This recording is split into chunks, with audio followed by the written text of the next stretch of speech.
ल अब 100वटा सेयरलाई चाहिँ के गर्नु पर्यो, कम्पनीले रिइस्यु गर्नु पर्यो है। रिइस्यु चाहिँ कति रुपियाँको दरले गरेको छ, 80 रुपियाँको दरले गरेको छ। 40 रुपियाँबाट सिधै 80 रुपियाँमा 80 रुपियाँको दरले सेयर इस्यु गर्यो भनेपछि त यहाँ पक्कै पनि फाइदा भयो हैन। अब रिइस्यु गर्ने बेलामा चाहिँ हामीले के गर्न सक्छौँ त, रिइस्यु अफ 100 सेयर। यसको लागि जर्नल के हुन्छ, ब्याङ्क अकाउन्ट डेबिट हुन्छ। किनभने सेयर त हामीले रिइस्यु गरेको हो हैन, सेयर त फेरि अरू पब्लिकहरूलाई सेयर बाँडेको हो। सेयर बाँड्ने भनेको के हो त, पैसा आउनु हो। 100वटा सेयर 80 रुपियाँको दरले रिइस्यु गरियो भनेको 8000 रुपियाँ डेबिटमा भयो। त्यसपछि सेयर फर्फिचर अकाउन्ट डेबिट हुन्छ है। सेयर फर्फिचर अकाउन्ट कति भयो, 100वटा सेयर 20 रुपियाँको दरले भनेको 2000 रुपियाँ भयो हैन। र finally to share capital account. अब यहाँ 20 रुपियाँ किन भयो भन्दाखेरि रिइस्यु गर्ने बेलामा हामीले 80 रुपियाँको दरले गरेको छौँ नि। टोटल त 100 रुपियाँ हो, 100 रुपियाँमा 80 रुपियाँले रिइस्यु गर्यो भनेपछि बाँकी कति रहन्छ, 20 रुपियाँ रहन्छ हैन। सेयर क्यापिटल अकाउन्ट 100वटा सेयरको 100 रुपियाँको दरले कति हुने भयो, 10,000 हुने भयो। ल अब न्यारेसनमा के लेख्न सकिन्छ त, being reissue of 100 shares at ₹80 each.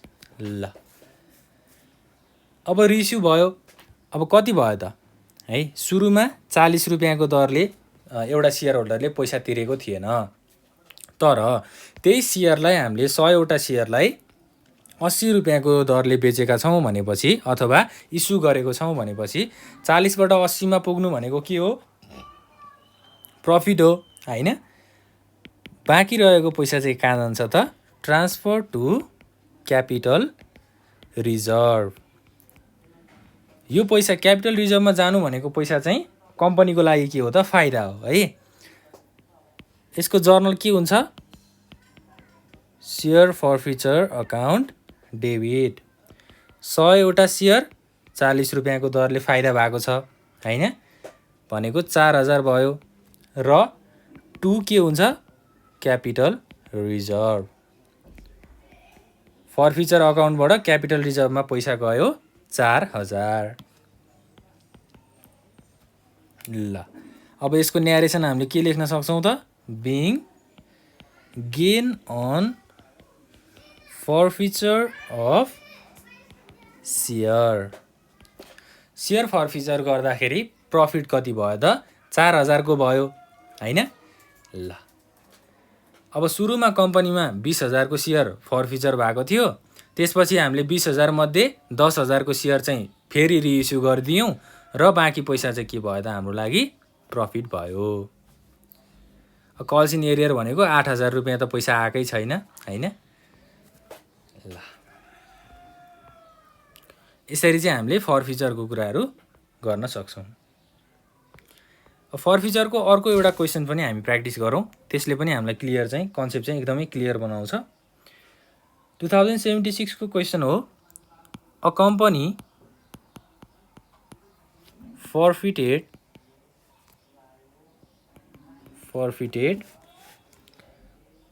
100 share of ₹100 each। 100वटा सेयर 100 रुपियाँको दरले है। For non payment of final call of ₹20 per share. Final कलको पैसा 20 रुपियाँको दरले के भएको रहेछ, फर्फिटेड भएको रहेछ। These shares were issued at ₹50 per share. अब के भयो, 20 रुपियाँको दरले एउटा सेयर होल्डरले चाहिँ पैसा तिरेको रहेनछ 100वटा सेयरको है। अब 20 रुपियाँको दरले पैसा सेयर फर्फिचर भयो हैन। सेयर फर्फिटेड हुने बित्तिकै कम्पनीले फेरि त्यो सेयरलाई 50 रुपियाँको दरले रिइस्यु गरिदियो। अब 20 रुपियाँबाट एकैचोटि 50 रुपियाँको दरले रिइस्यु गरिदिनु भनेको कम्पनीको लागि त्यो के हुन्छ, नाफा हुन्छ हैन, प्रफिट हुन्छ। ल अब यसको लागि हामीले जर्नल के बनाउन सक्छौँ त? सुरुमा त हामीलाई चाहियो जर्नलको फर्मेट। जर्नलको फर्मेटमा के हुन्छ? पहिला हामीले फर्मेटलाई राम्रोसँग ड्र गरौँ है। ल सुरुमा डेट,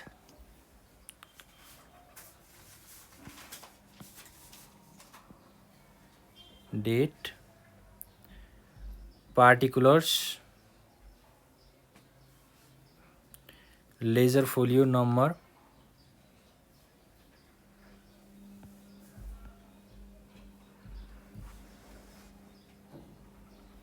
डेबिट अमाउन्ट र क्रेडिट अमाउन्ट।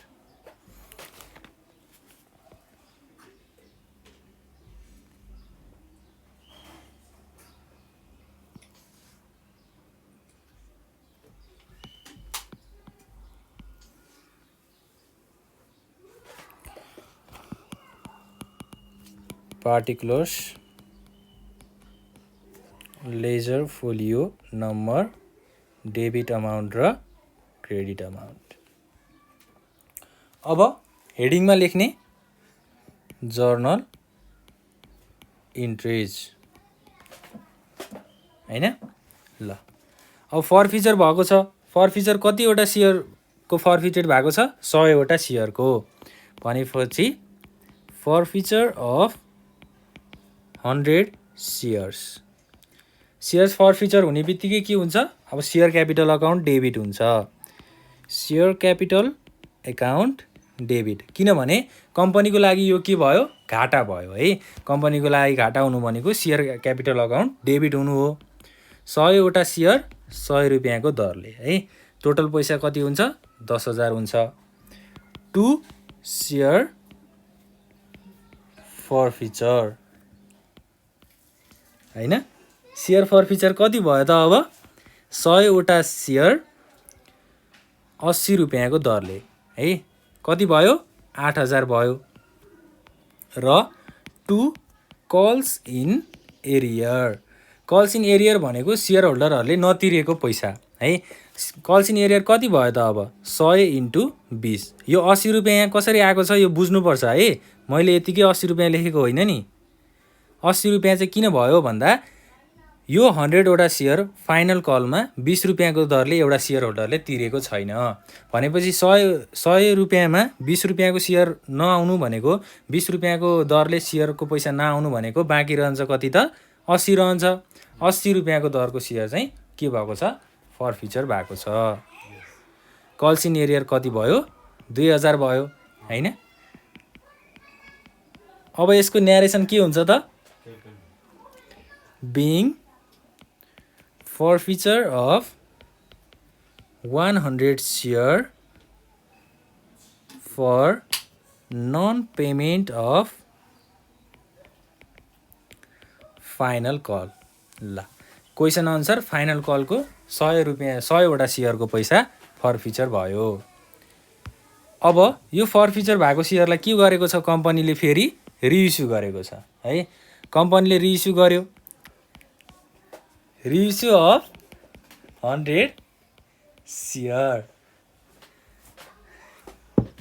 ल 100 वटा सेयर अब रिइस्यु गर्यो भनेपछि कम्पनीले चाहिँ फेरि इस्यु गरिदिएछ पब्लिकमा है। पब्लिकमा सेयर फेरि इस्यु गरिदिनु भनेको पब्लिकहरूबाट अब पैसा आउनु हो हैन। ब्याङ्क अकाउन्टलाई डेबिटमा राखौँ। 100 वटा सेयर 50 रुपियाँको दर है। माथि क्वेसनमा के भनेको छ? This share were issued at 50 per share. 100 × 50 भनेको डेबिटमा 5000 भयो हैन। अब सेयर फरफिचर अकाउन्ट के हुन्छ त? यहाँ सेयर फरफिचर अकाउन्ट डेबिट 100 × 50 भनेको कति भयो? 5000 भयो।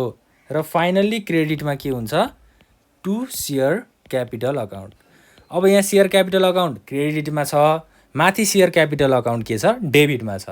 माथि कम्पनीलाई घाटा भएको थियो, तल कम्पनीलाई के हुँदैछ नाफा हुँदैछ, अथवा तल कम्पनीलाई पैसा आउँदैछ भनेको कम्पनीको क्यापिटल बढिरहेको छ हैन। त्यही भएर सेयर क्यापिटल अकाउन्टलाई हामीले क्रेडिटमा राखिरहेको छौँ है। 10,000 चाहिँ क्यापिटल अकाउन्टमा गएछ। अब यसको narration being reissue of 100 share at 50 each है। 100 सेयरलाई 50 रुपियाँको दरले रिइस्यु गरिएको रहेछ। अब यहाँ पक्कै पनि केही कुराहरू लुकिरहेको छ है। केही कुराहरू लुकिरहेको छ भनेर के कुरा चाहिँ लुकिरहेको छ त? यहाँ माथि क्वेसनमा हेरौँ, फाइनल कलमा 20 रुपियाँको दरले कम्पनीले पैसा रिसिभ गरेन भनेको कुनै सेयर होल्डरले 20 रुपियाँको दरले पैसा तिरेन, तर त्यो नतिरेको सेयरलाई कम्पनीले 50 रुपियाँमा फेरि के गरिदिएछ रिइस्यु गरिदिएछ है। 20 रुपियाँको पैसा पाएन, तर त्यही नपाएको पैसालाई उसले नपाएको सेयरलाई चाहिँ 50 रुपियाँमा रिइस्यु गरिदिएछ भनेको 20 रुपियाँबाट 50 रुपियाँमा कम्पनीले फेरि रिइस्यु गर्नु भनेको 30 रुपियाँ चाहिँ के भएछ त त्यहाँ नाफा भएछ हैन। 30 रुपियाँ नाफा हुनु भनेको जर्नल इन्ट्रीमा के हुन्छ, ट्रान्सफर टु क्यापिटल रिजर्भ है। क्यापिटल रिजर्भमा ट्रान्सफर हुनु भनेको कम्पनीको लागि त्यो के हुनु हो त, प्रफिट हुनु हो अथवा नाफा हुनु हो। सेयर फर्फिचर अकाउन्ट डेबिट हैन। 100 सेयर 40 रुपियाँको दरले, किनभने 40 रुपियाँको दरले के भएको छ ल। अब टु क्यापिटल रिजर्भमा कति भयो त पैसा, 4000 भयो है ल। Being gain on forfeiture amount transfer to